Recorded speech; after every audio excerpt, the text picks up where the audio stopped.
human race will disappear in 3 years. Why? They pollinate all our food. There will be no food if there are no honeybees. And they don't survive within 3 miles of a cell tower. It messes up their internal GPS. So these are some of the big stressors that we're under that's really new to the planet on some level, right? It's only been the last, what, 20 years for cell phones? Right? These are new stressors, and I think what's going to happen, literally, is that at some point, first of all, I'm confident that the companies that put out the Wi-Fi, and Apple, and all these companies, they have a stipend that they are throwing in to an account, so that when the information finally comes out, just like the tobacco companies are going to go, oh, okay, we'll pay you off. We'll pay everybody $1 billion, and yeah, we knew that it was causing brain cancer. We knew that it was causing infertility. The infertility in this country is unbelievable. The menstrual cycles of women are completely thrown off. I can't tell you how many women I see at very young ages. Just literally this past week, someone came in and said, well, you know, I've been on birth. I was on birth control when I was 16 years old because I had horrible periods, had horrible menstrual cycles. Okay? And so these things are eventually going to come to light. Biological medicine and the Paracelsus Clinic and the doctors that work there are way ahead of the curve in saying, look, these are the stressors. We know it. We might not be able to prove it right now, but we know that these are the stressors that are going on for folks. And so if you're dealing with an illness, we're going to pull you away from your cell phone. We're going to have you put it on airplane mode. We're going to have you sleep in complete darkness at nighttime. Having little blue lights or little red lights because you've got the TV in there and you've got a computer in there, you've got your cell phone in there, and you got others. All of that actually keeps your brain awake. And so what you want to do is create a sleep sanctuary where you really have the ability to go into a totally dark room with no Wi-Fi. Turn your Wi-Fi off at nighttime. You don't need the computer from 10 o'clock at night till 6 o'clock in the morning. Turn that off and give your body a break and see if that doesn't start to make a difference in a few weeks in regards to how you're feeling and how you're sleeping. We noticed it very much with my son and our dog. If we have the Wi-Fi on, the dog is always ready to get up and go and run and do something. If the Wi-Fi is off, he will chill out.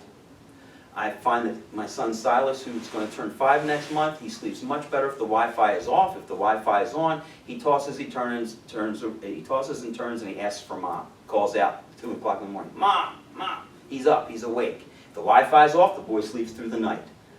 Wi-Fi keeps our brains in alpha. Alpha is thinking mode, awakeness, awake, okay, because of the type of vibration that's being used. You want to go into a deeper sleep, a deeper brain wave, theta or delta, and they're longer, deeper, and you'll actually sleep, and you'll dream, and you'll remember your dreams, and that's appropriate. That's natural. So they're the primary stressors that we really look at, including the emotional aspect of it. And we don't look at the emotional aspect psychologically. We look at it physiologically. And the reason we do that is because your emotions are actually housed physiologically. Your brain is the last thing to get the information. There's an institute called the Heart Math Institute, and what they found through doing different experiments is that our heart literally picks up information first from the environment. You have autonomic nervous system fibers in your hands, your ears, your mouth, around your belly button, and your body's getting information 24/7, unconscious. You're not conscious of it. And your body's constantly dealing with what's going on. And what we find is that this information goes to the heart first, then the heart sends it to your digestive system. Your digestive system then sends it to your brain. And the brain goes, oh, this is how I feel about that. Your heart and your gut have about 60% identical neurological brain cells as does your brain. And 300 years ago, doctors were taught there's 3 brains in the body. One in your skull, one in your chest, one in your gut. Today that's completely ignored except for some folks that are doing some biological medicine. And so it's important for us to go, okay, what are the old programs that have been put into this biological computer that are still running in the background? Everybody's used to using computers, and you know if you have a lot of programs on in the background, that computer's pretty slow. Can't do all the things you want it to do. it slows down because there's too much stuff on. Well, your body's the same way. If I have a lot of old imprints, emotional imprints in my system, they don't go anywhere. It's kind of like a filter. All right, we're filters. Life happens, and some things stick. And when they stick, again, it's the body trying to compensate in saying, hey, if this ever happens to me again, even if there's a situation that looks the same, somewhat similar, I know how I'm going to respond and how I'm going to feel. And that's why we all know people that have knee-jerk reactions. I don't like guys that are bald-headed and wear goatees. It's just, I don't know why, but wow, yeah, it makes me feel weird, right? Ladies, your bellies are phenomenal in regards to the ability for intuition. Everyone, I'm sure every woman in here has met someone and went, yeah, I just knew he was weird. The minute I saw him, wasn't going to talk to that guy. All right? Because your intuition is very strong. And so what happens is incidences get locked into our system. And then we grow up. And we look back on our lives and we go, well, when I was 5, that was no big deal. I mean, yeah, okay, so I stood in a trash can in the corner of the room. When I was in kindergarten, they put a dunce cap on me and all the kids laughed. But now, come on, I'm 59, that doesn't mean anything anymore. Oh, yes, it does. Our system can hold on to that. It can make it difficult to do public speaking. So there are these imprints in the system. And now you start to combine the emotional stressors that are locked into the computer, the biological computer that we are, even though we're not conscious of it. It's causing knee-jerk reactions and responses instead of allowing the individual to actually experience free will. So my free will starts to shrink. I don't feel like I'm in control of my life that much. I have these knee-jerk reactions to things. And then I've got all these other toxic loads, whether that's metals, chemicals, immune challenges that my body's not been able to deal with, old injuries, right? And at some point, you're walking around and you get into an elevator and you smell another woman's perfume and you get a headache and the headache just doesn't go away. You might go to the doctor and go, well, I've had this headache for weeks now and it was this woman's perfume. I know it was a woman's perfume that did it to me. Well, it might have been the trigger, but it's certainly not the thing that's actually making you ill. What's making you ill is that your rain barrel, or another way to look at it is your glass of water has filled all the way up. And it's an easy visual for folks. If I give you a glass of water and I fill it all the way up, and everyone has seen, like, you can fill a glass of water up and it looks like the water's even like above the brim. Okay? And I hand it to you and I say, all right, here's your job. I want you to run out of the clinic, run down the steps, run around the building, run back up the steps, run back into the clinic and sit down and hand me the full glass of water. How fast are you moving? You're moving really slow not to spill anything, right?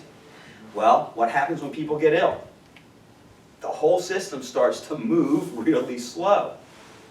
Now, if we can take that glass of water and take it down to half, because you're never going to be completely toxic free. It's not going to happen. The healthiest of healthiest people, even when I was at the clinic, they did some tests on me, and I consider myself a pretty healthy guy. And that was 10 years ago, so I was even healthier and younger. They said, wow, you know, you've got about 40% metal in the cells of your body. Because they do a very specific test there called a dark field, and they can actually look at your blood and see how many of these red blood cells actually have metal inside them. If there's metal inside the cell's not working very well. And they said, you got about 40% heavy metals in your cells. And I went, well, how? I've never had a filling in my mouth, right? Because of the way I grew up, I wasn't vaccinated until I was going into the Army at 27. It's like, how did I get all this metal? And they said, well, 40% we consider to be healthy. We work really hard to get folks down to 35, 40% metal in their blood and go, congratulations, you're healthy. Most of the folks that they see have upwards of 80 to 90% heavy metals in their system. Well, how's this happen? Well, I'm breathing the air in Pennsylvania. I'm eating the food, right? And so none of us will ever be completely clean. So, you can relax because it's not about being perfect. Because you can't be. You're always going to be up against a toxic load. What's exciting is that if we can take that glass and bring it down to half, suddenly the symptoms disappear, the energy comes back. Oh my gosh, I feel like I'm alive again. and I can run around the building and nothing spills out. What does that mean with our health? What it means is that I can get a cold, and in 4 or 5 days, the cold goes away. Doesn't mean you shouldn't take stuff. It means that your system's going to be able to deal with it. I get the flu every 3 or 4 years, but my system's going to be able to deal with it. What happens is that if that glass is completely full, and then you talk to somebody that has the flu, you're going to get it. Now, the other side of the coin is this. Again, the body's always trying to compensate. And so maybe the glass is completely full, and you meet somebody with the flu, and you go, I haven't been sick in 20 years. I have some people that I've had this experience with in the clinic. They go, I haven't been sick in 25 years, not a cold. I go, oh my goodness. So your immune system's not working at all. Doesn't mean you're not exposed to colds and flus and other things. It means that your system is so overwhelmed that it literally has no ability to respond to that anymore. I'll give you an example. I have a really good friend of 50-some years, and he has 2 children, and they were both adopted. And the one boy who was adopted had alcohol syndrome. So his mom drank a lot of alcohol when she was pregnant, and he functions at somewhere around 12 to 15 years old. He's in his 20s now. But a long time ago, probably more than 10 years ago, the family came down with the flu. Really bad. Mom, dad, the daughter, they're flat on their backs. They've got the flu big time. And as they went through this, the husband said to me, well, and it's just amazing, you know, Bobby hasn't, not one symptom. He just didn't get the flu. And I went, well, he has the flu. He just doesn't have the ability to respond to the flu. So if you haven't been sick in 25 years, that's an issue, okay? When I was at the seminar in Louisville, Kentucky a few months ago, a doctor stood up and asked the audience, how often should a child between 0 and 5 years old, how often should they get sick? And all these docs had a lot of different answers for that, and he let everybody kind of go, well, this much. And he said, stop. The bottom line is a healthy child should get sick every 3 months. We all went, and he went, well, yeah. They should actually have an immune response about 4 times a year. They should get sick. This is natural and it's healthy because their body is working at creating immunity. If it's never stressed out, then it doesn't know how to respond. And a lot of these docs that have children do not vaccinate their children, as I don't. My wife don't vaccinate our child. And I was having a conversation with him, and I said, well, you know, your kids are now all college age or more. What, did you have issues with colleges? Because there are a lot of colleges that won't let you go in unless you're immunized. Which is an interesting concept. I've never understood if the whole class is immunized and my child isn't, why is my child the risk child? Not risk at getting it. They go, oh no, he's bad for everybody else in the room. If the immunizations work, how is my kid, who's not immunized, bad for everybody else in there? So it's a weird concept, right? But I won't get into a lot of immunization stuff. But the bottom line is, I said to this doc, have you struggled with getting the kids into college? And he said, well, one of my girls, we're going to an Ivy League school. And they said, we need to see her immunization records. And he said, well, I'll give you one better. I'll draw her blood, and I'll show you all the antigens, all the things that she's been exposed to, and we'll show you her immunizations. And they said, okay, we'll take that. Very interesting thing. He did not immunize any of his kids. Drew this woman's blood, sent it off to a lab, and it came back as if literally she had been immunized for everything. It was mind-blowing. And I said, well, she never had mono, she never had Hep B. He said, no, she didn't have those illnesses. But she did get sick about every 3 or 4 months as a little kid, and then every once in a while as she grew up, she'd have something go on, and she had the chicken pox, and she had all the normal childhood stuff go on. And yet her system completely had all the antigens as if she had been immunized for all the stuff they want you to get immunized for, including tetanus. And I said to him, you know, my boy's 4 years old, going to be 5, I'm thinking about giving him a tetanus shot, and he almost jumped across the table at me. He said, do not immunize your child for tetanus. First of all, tetanus is an old person disease, and when was the last time you saw anybody with lockjaw or tetanus? And I went, I never have. And he said, yeah, it's a fallacy. It's not going to happen. I go, what about the rusty can stepping on the nail thing? He goes, oh yeah, that happens, right? That happens, and they rush him off to the hospital and they give him a tetanus shot. Well, it takes at least 2 weeks for the tetanus shot to do anything good for you, so it's not protecting them from the rusty nail they just stepped on. I went, oh my gosh. So he wagged his finger at me and he said, don't you dare immunize that child. And he'll be fine if he wants to go to college. And I totally believe that, because his 2 kids absolutely proved it to me. So we look at all the stressors and we try and determine, hey, what primary stressors are you specifically up against? Is it emotional stress? Is it chemicals? Is it metals? Is it autoimmune challenges? Scars on your body? Is it your diet that's taking you down? Because the symptom you're dealing with is a signpost. It's going to direct us a little bit, but if we get caught up in the symptom, we'll never figure out those primary stressors that are going on. And we don't want anyone to suffer. I don't want people to have migraines 3 and 4 times a week. It's no fun. So we'll use some homeopathy, or we'll use some plant remedies, we'll use some whole food nutrition, we'll use things that the body actually has an ability to recognize. We allow the system to do things instead of forcing the system to do things. Medications force the body to act certain ways. And what I've noticed over the 13 years of doing this is that most medications force the body into what we call dysregulation, or blocked regulation. And what that means is it stops the migraine, but it also stops your body's ability to naturally go resting, healing, digesting, burning energy appropriately. Resting, healing, digesting, burning energy appropriately. It stops that from occurring. And I've seen this on the heart rate variability where the person is in rest mode and their heart beats at 71 beats a minute. And then we stress them out by standing them up and their heart beats 72 beats a minute. A 1 beat difference. There is no regulation happening. There's no appropriate resting, healing, and digesting going on and then burning energy appropriately if my heart goes from 71 to 72. There should be a 10 to 12 point difference, and hopefully in the rest mode you're in the 60s, and in the burn energy mode you're in the 70s.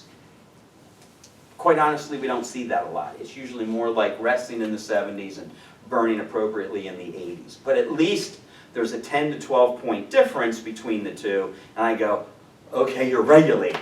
And that's a sign of health. Regulation is a sign of health. Blocked regulation shows that the body is so stressed that it went, well, that's it. We're going to put you in first gear, and no matter how fast or slow you go, we're not shifting the car. Right? And if anybody's ever driven a stick shift car, put it in first gear, and I go down the street at 100 miles an hour, it'll do it for a little while. And you're sitting next to me going, shift the car. Shift the car, because if I can go into second, third, or fourth gear, I can go really fast, but it takes stress off the engine. But if I put it in first gear, and whether you're doing 2 miles an hour or 50 miles an hour, and I leave it in first gear, we get to our destination, we get out of the car, and we go, whoa, you can smell it burning up. Well, our systems are the same way. If we don't regulate, then our system is starting to burn up. And it's going to be more and more difficult for that individual to deal with any kind of challenge, including emotional stressors. And what we have found is that a person can have a glass of water that's pretty full and you have a little bit left. And then there's an emotional stress that occurs, whether it's a grandchild that goes, I'm not talking to grandmom anymore.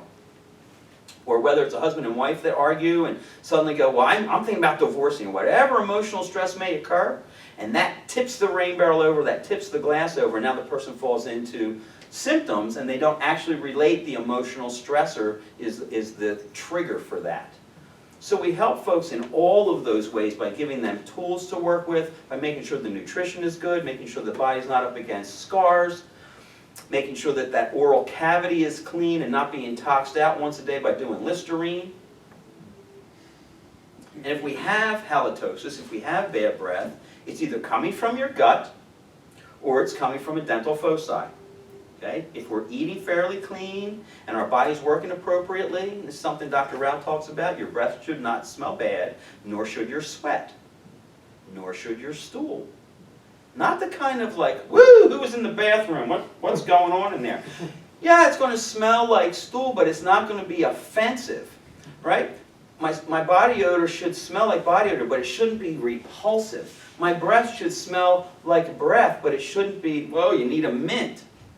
If that's happening, it's something we're eating, or an oral cavity problem, or the inability to digest food appropriately, or we've lost the ability to have open drainage and detox appropriately.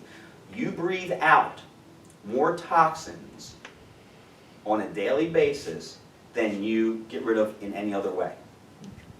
And that is primarily your lymph system. Dumping the lymph fluid into the pericardium of your heart, that goes then into your lungs and you breathe the toxins out all day long. So we run into a lot of folks that literally don't know how to breathe anymore. They're so stressed or they're so overwhelmed that they're chest breathing, they're shallow breathing, and we've lost the ability to actually know how to breathe. And it's one of the things that you can be both unconscious and conscious about. Breathing and blinking. You blink all the time, you breathe all the time. You can also think about breathing, you can also think about blinking. And so we help folks regain some control over the entire body through just doing conscious breathing. Make a big difference. That's why we have yoga classes here, because that can be incredibly helpful for flexibility, breath control, moving the lymph system. It gets the person moving. We also get you away from the Wi-Fi. Fluorescent lights, which are not in this building, are also very hazardous to your health. They flicker, they bother children's brains. Most kids can see the flicker, okay? And so when we took this building, one of the first things we did is we replaced all the fluorescent lights with full spectrum lights. So the entire time you've been sitting here tonight, you've been treated as if you're sitting under the sun. And that's really good for you. So when somebody comes in and they're working in the membership area or they're sitting in one of our treatment rooms, the treatment's already begun because you're finally out from under fluorescent, mercury-filled lights, and you're under full spectrum lights. And these lights that are full spectrum lights can be thrown into a trash can and broken. You don't have to get rid of them the way you do mercury-filled lights. We had quite the issue getting rid of them.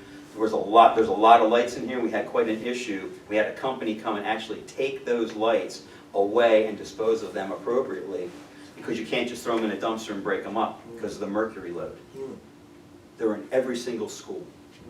They're in every single school. And then teachers wonder why kids can't sit still, kids can't concentrate. Well, put me under fluorescent lights, have a cell phone in my backpack, everybody now has computers in the school, and what do you expect them? They're 5, 6, 7, 12, 14 years old. Can't concentrate. I couldn't concentrate under fluorescent lights. So when somebody walks into our clinic, they're already getting treated, whether or not they do anything else. And it's nice for our staff to know all day long they're actually getting full spectrum lighting, and that's something that helps with cabin fever. It's wintertime, the sun's not up as much, people go, it makes me depressed. Well, welcome to True Wellness. You can come into this facility and you're getting full spectrum sunlight all day long. So, there's some of the basics of biological medicine. I did pretty well. How about some questions?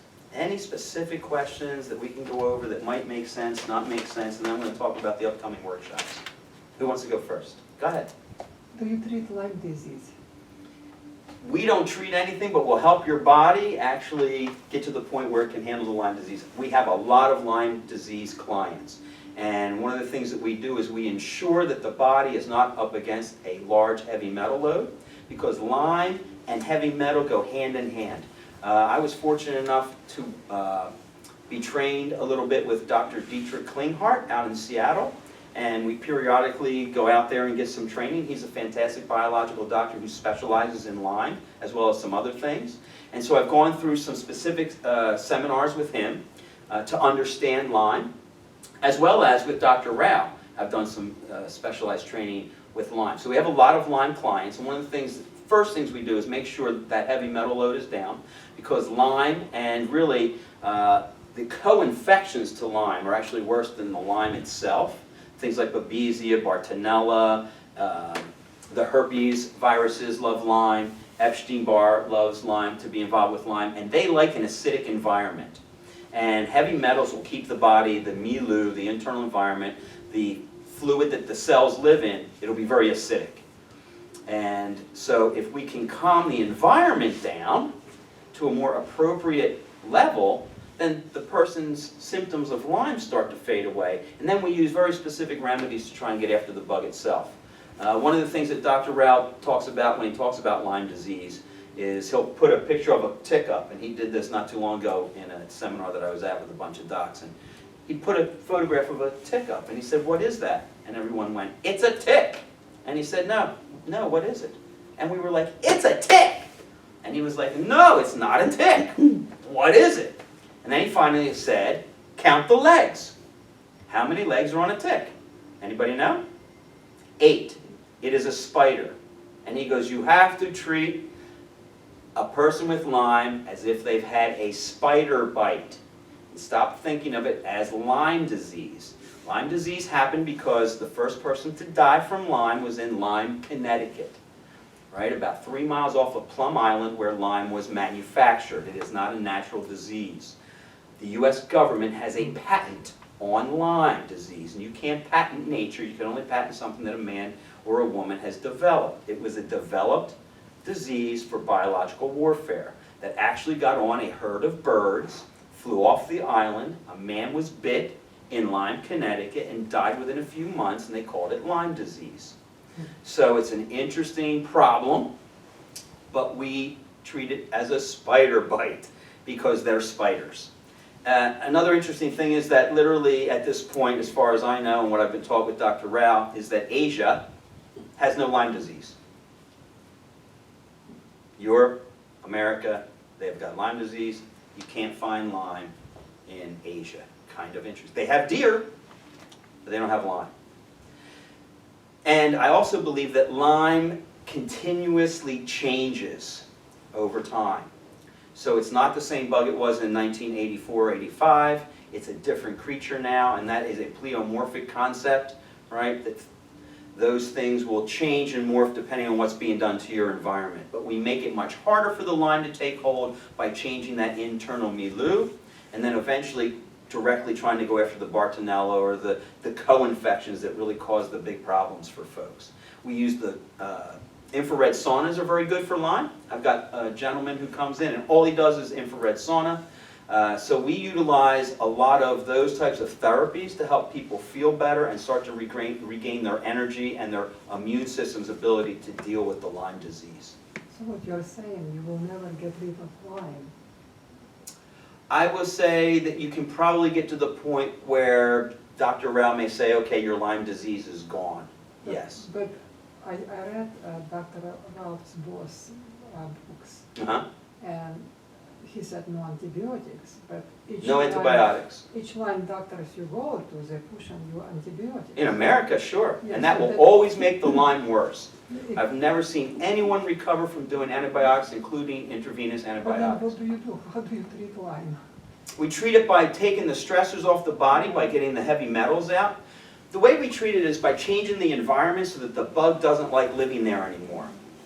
So it's the idea that if you have a really bad neighborhood full of criminals, there's 2 ways to handle that. I can send the police in and we can try and fight the criminals and they will fight us back. But if I make it a neighborhood where we send some decent people in and they start to clean up the stoop and they fix up the houses and they start to make the neighborhood nice, the criminals go, well, this isn't the best place for us, and they move on. So it's the same concept at Paracelsus in regards to cancer.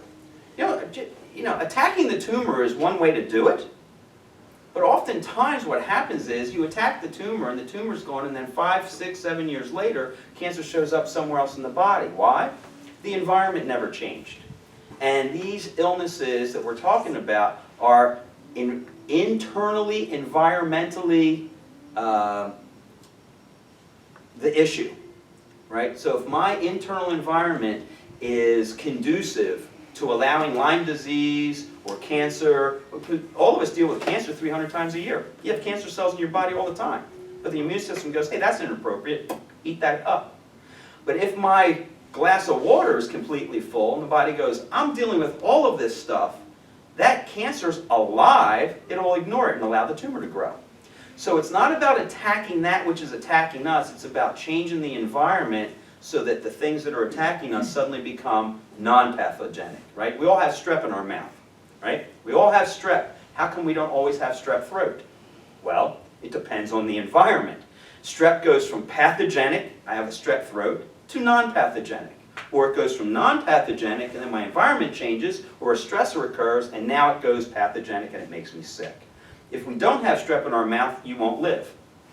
Right? There's 3 major molds in your body all the time. If you don't have them appropriately, you are not alive. So it's the concept of changing the entire environment that the person is dealing with, both internally and externally. And then we find that the symptoms start to disappear, and it's about, oh, I had Lyme. We have a gentleman that works with us. He's a registered nurse. He's had Lyme disease for a long time now. He just doesn't have the symptoms. And he would probably, if he had a blood draw done, they would say on a blotter for Lyme, oh no, you don't have Lyme. Well, yes, he does. And those tests are only good about 30% of the time anyway. So Lyme is a real tough bugger because it involves so many different things. But fortunately, we look at that rain barrel or that glass of water and we start knocking that stuff off. And the person goes, well, are you treating me for my Lyme? No, I'm not treating you for the Lyme.